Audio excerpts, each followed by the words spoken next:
paz interior. Isso não tá dando certo, não. Olá, seja muito bem-vindo ao canal do YouTube da Comunidade Encontro. É uma alegria ter você aqui com a gente.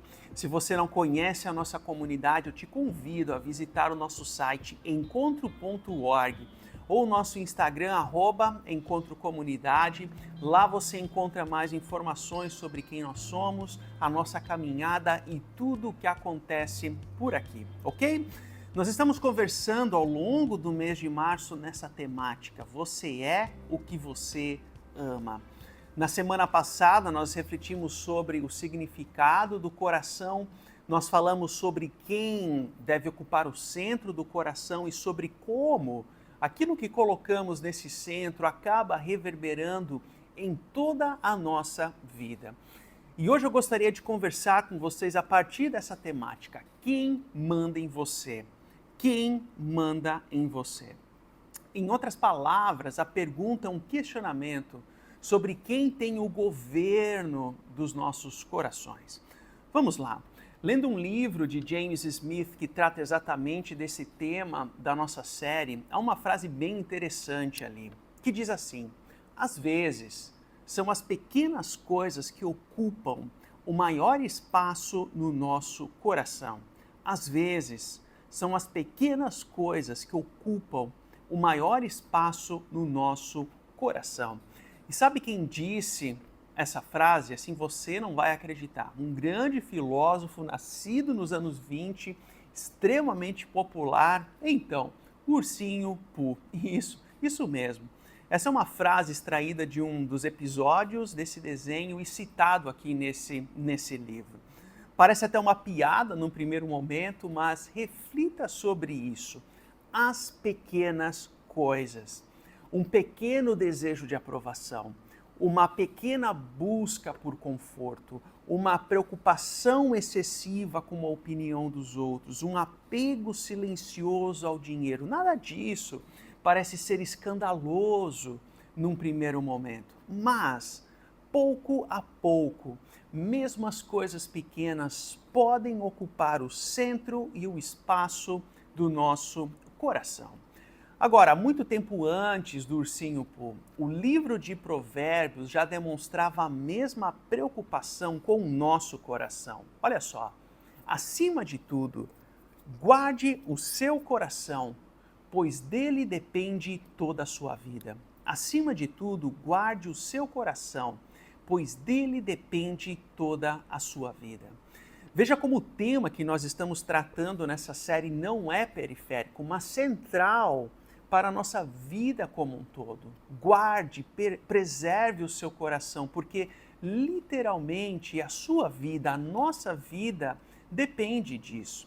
E fazendo aqui um flashback da semana passada, na narrativa bíblica, o coração, dentro da história da narrativa bíblica, não é um mero órgão que bombeia sangue, não.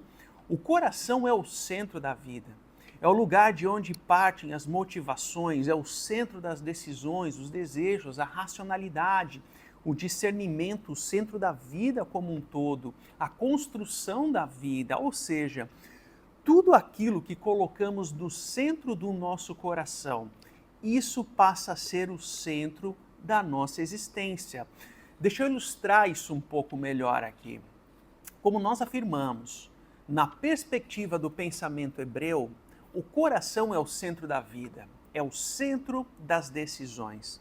Decorre que desse centro brotam os valores, valores que regem a nossa história. Valor é tudo aquilo que você considera importante de verdade, é como uma bússola que aponta para uma direção. Por exemplo, se o dinheiro ocupa o centro da minha vida, ou o sucesso profissional, ou a aparência física, o reconhecimento das pessoas, se isso ocupa o centro, então naturalmente isso irá produzir valores. E esses valores determinam as escolhas, as decisões que faremos ao longo da vida, as nossas ambições, os nossos planos, as decisões sobre a carreira, os relacionamentos que cultivamos ou deixamos de cultivar. Tudo isso influencia.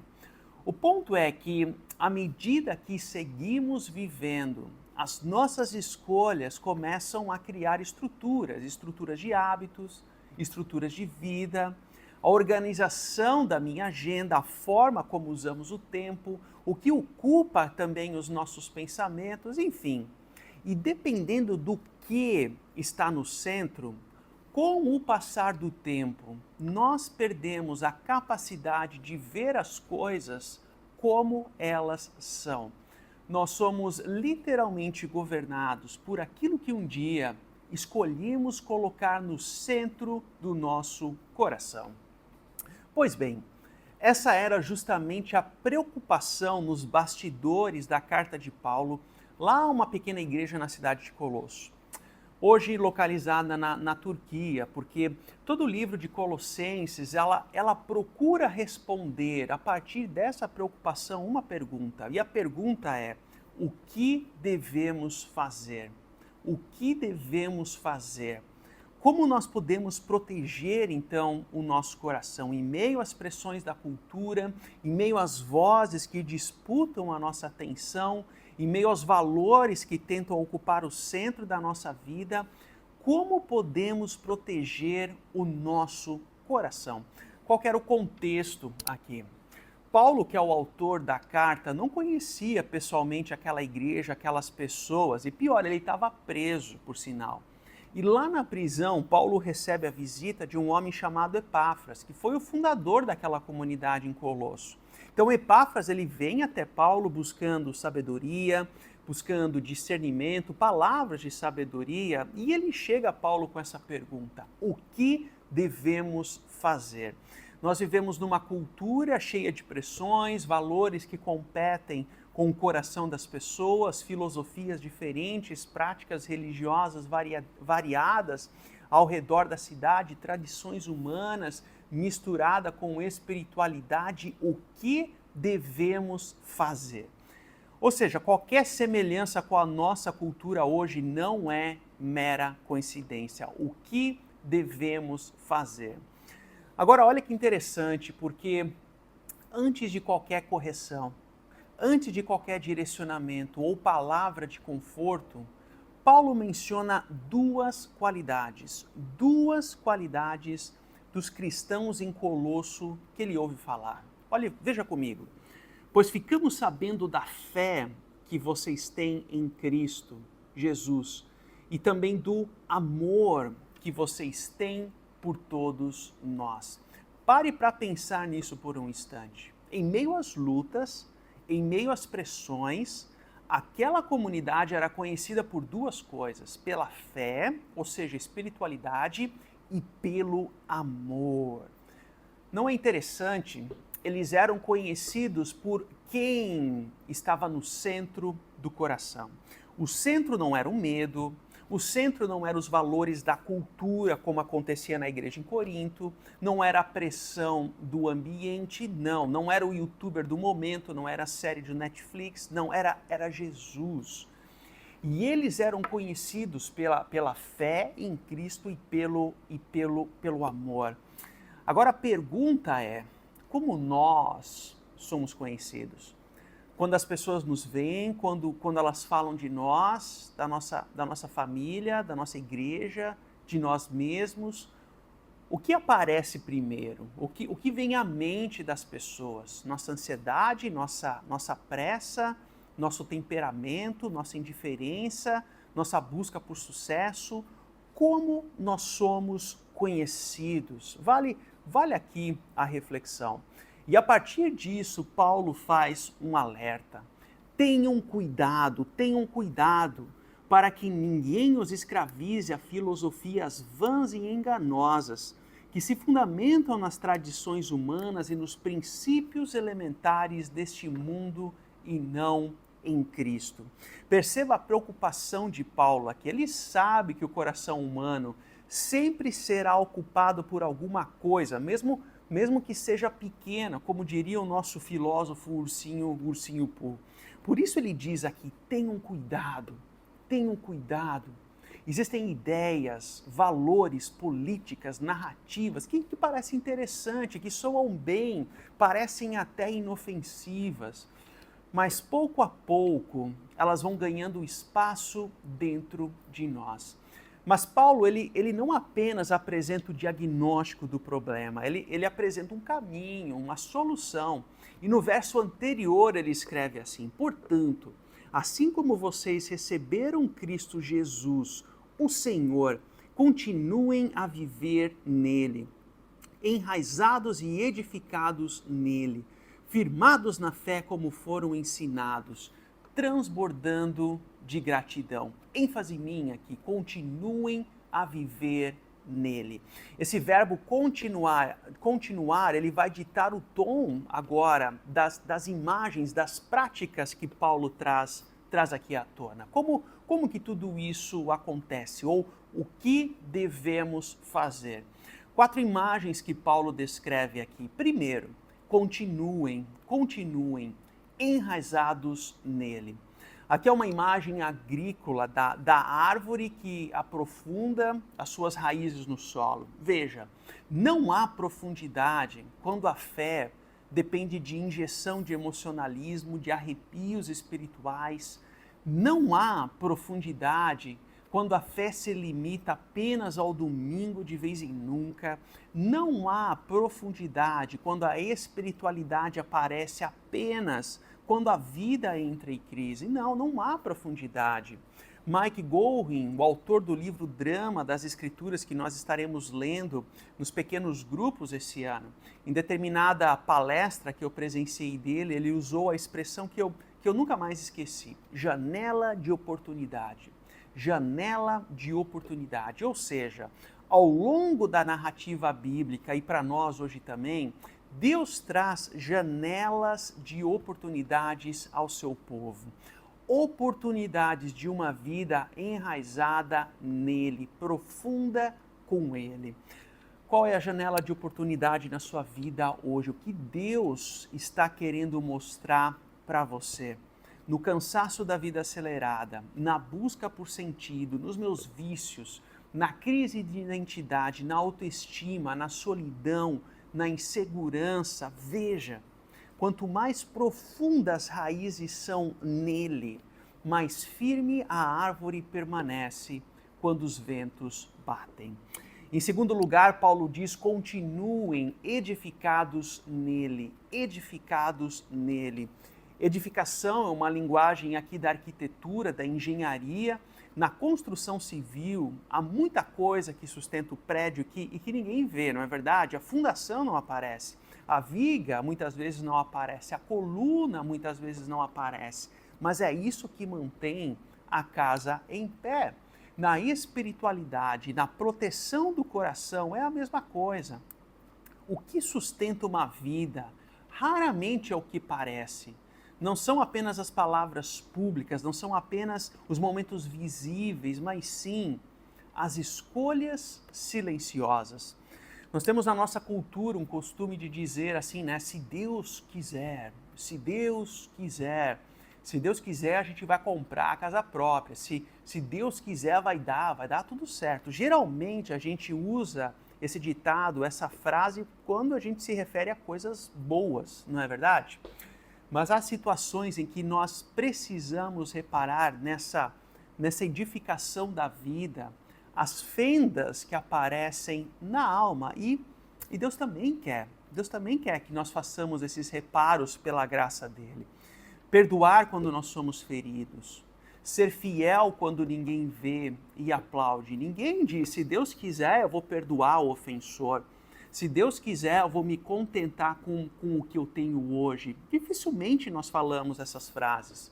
Ser fiel nas coisas que não são instagramáveis e assim por diante. Decisão após decisão. É ali que Deus vai nos edificando nele e no seu cuidado. Em terceiro lugar, continuem firmados na fé, como foram ensinados. Firmado significa sólido, estável, seguro. Há muito o que se dizer aqui, mas deixa eu trazer logo para a prática e para a aplicação nos nossos dias. Nós vivemos numa cultura fascinada pelo novo. tudo precisa ser novo, a nova trend das mídias sociais, o que viraliza, a nova moda e filosofia do momento, o novo político, a nova espiritualidade. Paulo faz um alerta aqui, cuidado, tenham cuidado. Não construa uma vida baseada nas tendências de momento. E por fim, continuem transbordando de gratidão. Eu gosto dessa parte, continue transbordando de gratidão. Você já parou para pensar que tudo aquilo pela qual nós somos gratos, nós dificilmente esquecemos? A gratidão se opõe ao esquecimento. A gratidão se opõe ao esquecimento. Quando somos gratos por alguém, quando somos gratos por um favor que não esperávamos, quando alguém estende a mão, nós nunca nos esquecemos disso, não é verdade? Por isso que a gratidão é a receita para um coração alegre. Quem não é grato não sorri, nada é suficiente. A gratidão, ela muda esse olhar pela graça de Deus. A gratidão se opõe ao esquecimento. Mas sabe quem tem amnésia? É, isso mesmo, amnésia é o próprio Deus. Sabe quando? Quando ele percebe que quando nós olhamos para essa listagem de Paulo e com um coração sincero e arrependido nós exclamamos, ai de mim, por mim mesmo, eu não consigo cumprir isso aqui. Quando nos damos conta da distância entre quem nós somos e quem deveríamos ser, é exatamente nesse momento de reconhecimento do nosso pecado, da nossa incapacidade, da nossa miséria, que Deus tem amnésia. Mas como assim amnésia? Na confissão dos nossos pecados, sabe o que ele faz?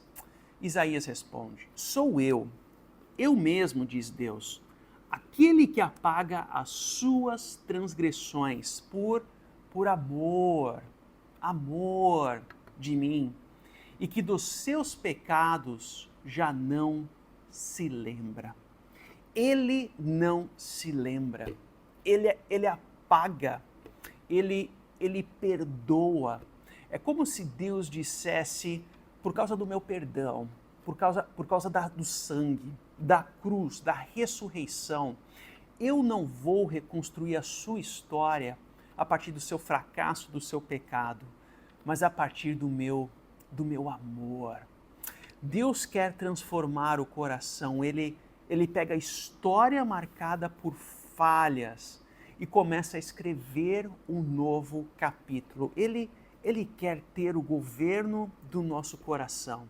E a partir dali, isso reverbera em todas as áreas da nossa vida, os nossos valores, as nossas decisões, lembram as camadas, as estruturas, a nossa agenda de vida e assim por diante. Mas como que isso acontece na prática? Qual que é o primeiro passo? Lá em casa, as minhas filhas, elas estão numa fase de assistir às Crônicas de Nárnia. E no primeiro filme existe uma cena curta que muita gente deixa passar, mas para mim ela diz tudo. O personagem Edmundo, ele falha ao longo do enredo. O que manda no coração dele, do Edmundo, é a ambição. Ele trai a família, ele trai o povo de Nárnia. E em determinado momento ele é resgatado do domínio daquela rainha má, numa linguagem de Paulo, aqui ele é resgatado do domínio das trevas. E depois do resgate acontece algo marcante. Aslan, o leão que representa Cristo na história, ele chama Edmundo para uma conversa. Os dois sobem ao monte, eles conversam a sós, e essa cena, essa imagem, essa cena para mim diz tudo. Assim como Edmundo precisava se encontrar com Aslan para confessar o seu pecado, nós precisamos desse momento a sós com Cristo, sem distrações, sem comparações, apenas nós e Ele, apenas perdão e misericórdia.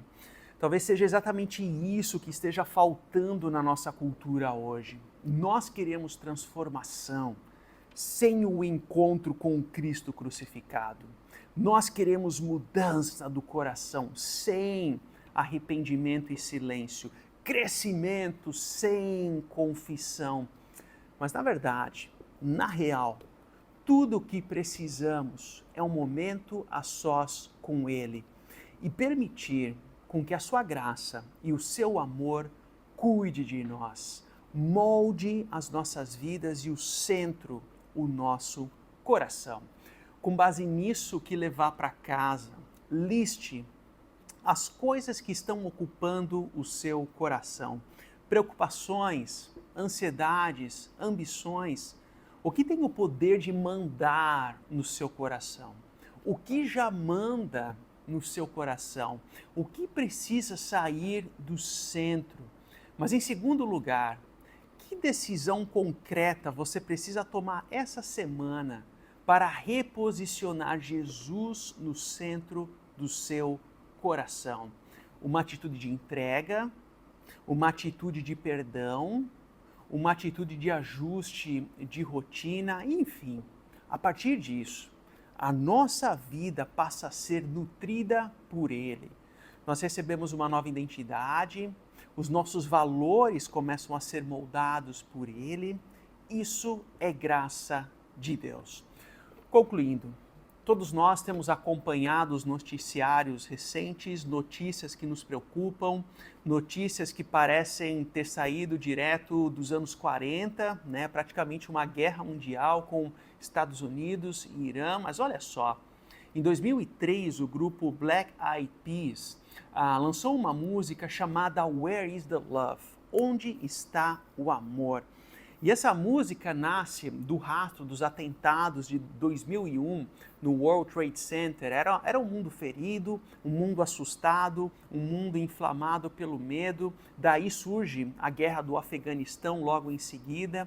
E a música faz uma pergunta dura, é uma crítica. É assim que nós queremos o amor? Cadê o amor? É o amor pela força? É o medo com o medo? É a violência com a violência? Onde está o amor? Percebam que passaram-se mais de 20 anos e a humanidade ainda não encontrou por si só o amor verdadeiro. Talvez porque o foco está no lugar errado. Como assim? Essa frase aqui nos ajuda a entender. Eu sempre achei que o amor tinha o formato de um coração, mas, na verdade, ele tem o formato de uma cruz. Eu sempre achei que o amor tinha o formato de um coração, mas, na verdade, ele tem o formato de uma cruz. O amor do formato de uma cruz. Esse amor, o amor de verdade é o amor que se entrega. Esse amor é um amor que perdoa. É um amor que renuncia. E hoje a reflexão que nós precisamos fazer a partir dessa temática, a partir dessa reflexão é onde nós iremos colocar o nosso coração. Que a graça, o amor e o cuidado sempre presente de Jesus esteja na sua vida, no cuidado do seu coração e da sua família. Até semana que vem.